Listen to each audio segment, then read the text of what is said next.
আসসালামু আলাইকুম। শামসুল ইসলাম আপনাদের সবাইকে সাদর আমন্ত্রণ জানাচ্ছি। ম্যাচ নম্বর 26 সি গ্রুপ থেকে New Zealand versus host West Indies. এই ম্যাচে নিউজিল্যান্ড দলকে 13 রানে হারিয়ে দিয়ে সুপার 8 নিশ্চিত করেছে স্বাগতিক ওয়েস্ট ইন্ডিজ। আমার মনে হয় যে শুধু হারিয়েই দেয়নি, টুর্নামেন্ট থেকে ছিটকে দিল নিউজিল্যান্ড দলকে। এর আগে আফগানিস্তানের সাথে হেরে গেছে নিউজিল্যান্ড দল এবং আজকে ওয়েস্ট ইন্ডিজের কাছেও 13 রানে হারলো। এরপরে অবশিষ্ট যে দুটো ম্যাচ থাকবে নিউজিল্যান্ডের, সেই দুটো ম্যাচে প্রতিদ্বন্দ্বী হচ্ছে পাপুয়া নিউগিনি এবং উগান্ডা। আমরা ধরেই নিচ্ছি যে নিউজিল্যান্ড উগান্ডা পাপুয়া নিউগিনিকে হয়তো বড় ব্যবধানে হারাবে, কিন্তু ওদিকে 4 পয়েন্ট নিয়ে 2 ম্যাচ থেকে পয়েন্ট টেবিলে যে ঠিক ওয়েস্ট ইন্ডিজের পরের রয়েছে আফগানিস্তানের পরের দুটো ম্যাচ কিন্তু স্বাগতিক ওয়েস্ট ইন্ডিজ ও পাপুয়া নিউগিনির সাথে। সো পাপুয়া নিউগিনিকে আফগানিস্তানে জেতা অপেক্ষাকৃত সহজ, জিতবে। সেক্ষেত্রে নিউজিল্যান্ড নিশ্চিতভাবে বিদায় নিচ্ছে, সুপার 8 পর্বে যাওয়া তাদের হচ্ছে না, অথচ গত আসরে সেমিফাইনালিস্ট দল নিউজিল্যান্ড। ক্রিকেট এইরকমই, কাউকে কাঁদায় কাউকে হাসায়। তবে আফগানিস্তান যে কোয়ালিটি ক্রিকেট এই আসরে খেলছে সত্যি অভূতপূর্ব, অবিশ্বাস্য। অভিনন্দন অবশ্যই তাদেরকে।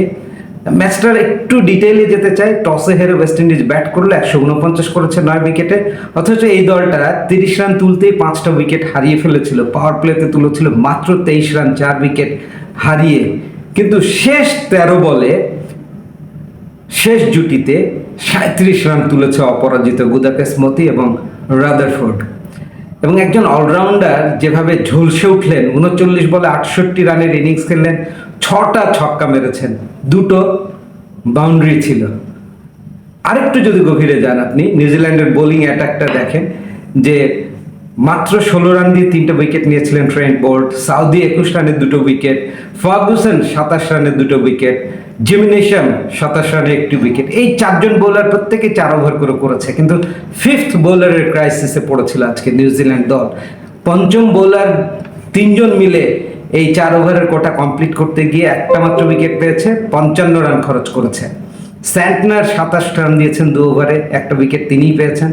ফিলিপস 1 ওভারে 9 রান দিয়েছেন এবং ড্যারেল মিচেল 19 রান দিয়েছেন তার একটি মাত্র ওভার থেকে। সো ক্যালকুলেটিভ রিস্ক নিয়েছে ওয়েস্ট ইন্ডিজ দল। 5th বোলারের যে জায়গাটা, সেই জায়গায় অ্যাটাক করেছে এবং তারা সেই জায়গায় সাকসেসফুল হয়েছে। নিউজিল্যান্ড সেই গ্যাম্বলিংটা ঠিকঠাক এই ম্যাচে এক্সিকিউট করতে পারেনি। আপনি যদি রান তাড়াই দেখেন, নিউজিল্যান্ড দল 136 9 উইকেটে 20 ওভারে সংগ্রহ করেছে। Finn Allen 26 run, Glenn Phillips 33 বলে 40 রান, এছাড়া স্যান্টনার মাত্র 12 বলে 21 রান করেছিলেন, 3টা ছক্কা, তিনিও হাঁকিয়েছিলেন। কিন্তু নিউজিল্যান্ডেরও দেখেন পাওয়ার প্লেতে মাত্র 2টো উইকেট পড়েছিল, কিন্তু রান উঠেছে মাত্র 36। 150 টার্গেট চেস করতে গিয়ে অ্যাটলিস্ট প্রথম 5 ওভারে যদি 50 রান না ওঠে, এই ম্যাচটা জেতা সত্যিকার অর্থে টাফ। ম্যাচটা অনুষ্ঠিত হয়েছিল তারাবো ত্রিনিদাদ অ্যান্ড টোবাগোর ব্রায়ান লারা স্টেডিয়ামে। ওয়েস্ট ইন্ডিজের মাঠেও স্পিন ধরে আমরা জানি, বাট আজকে এখানে সিমিং কন্ডিশন বিরাজ করছিল এবং সিমাররা দাপট দেখিয়েছে। জোসেফ 19 রান দিয়ে 4টা উইকেট পেয়েছেন, গুদাকেস মতি 25 রান দিয়ে 3টা উইকেট, আখিল একটা এবং আন্দ্রে রাসেল তিনিও 1টি উইকেট পেয়েছেন। নিউজিল্যান্ড এই আসরে টানা 2টো ম্যাচে পরাজিত হলো এবং কোয়ালিটি ক্রিকেটটা তারা ডেফিনেটলি খেলতে ব্যর্থ হয়েছে দেখেই আজকে সুপার 8-এ যাবার যে শঙ্কা বা যে সুযোগ, সেটা প্রায় ভেস্তে গেছে বলা যেতে পারে। লিটারালি নিউজিল্যান্ড আর এই বিশ্বকাপে নেই, তারা বিদায় নিয়েছে বলতে হবে। অভিনন্দন ওয়েস্ট ইন্ডিজকে। আমি এর আগেও বিশ্বকাপ শুরুর আগেই বলেছিলাম, এবারের এই ওয়েস্ট ইন্ডিজকে আমি অনেক দূর দেখতে পাচ্ছি। সুপার 8, সেমিফাইনাল, ইভেন কি ফাইনালেও এই ওয়েস্ট ইন্ডিজের যাওয়া সম্ভব।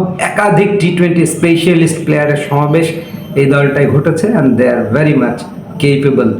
রাদারফোর্ড তিনি 68 রান করে ম্যাচ সেরা নির্বাচিত হয়েছেন। জয় টু ওয়েস্ট ইন্ডিজ। ভিডিওটি ভালো লাগলে অবশ্যই শেয়ার করবেন, অ্যান্ড থ্যাঙ্কস ফর ওয়াচিং।